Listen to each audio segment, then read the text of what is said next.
భగవద్గీత మొదటి అధ్యాయము పంచావిషాద యోగం 5వ శ్లోకం. ఈ శ్లోకంలో ధృతరాష్ట్రుడు అడిగిన ప్రశ్నకు సంజయుడు సమాధానం ఇస్తూ పాండవుల పక్షంలో ఉన్న మహావీరులను వివరించడంలో భాగంగా ఇది చెప్తున్నాడు. శ్లోకం సంస్కృతంలో దృష్టకేతుశ్చేకితానః కాశీరాజశ్చ వీర్యవాన్ పురుజిత్ కుంతిభోజశ్చ శైత్యశ్చ నరపుంగవా.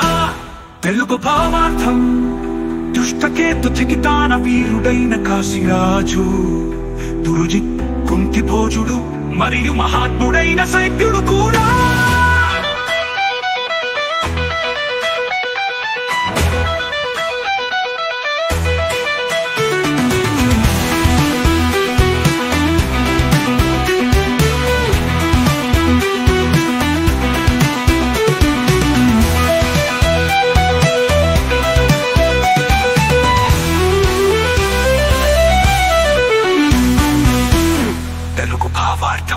దుష్టకేతు చికితాన వీరుడైన కాశీరాజు, పురుజిత్ కుంతిభోజుడు మరియు మహాత్ముడైన శైత్యుడు కూడా.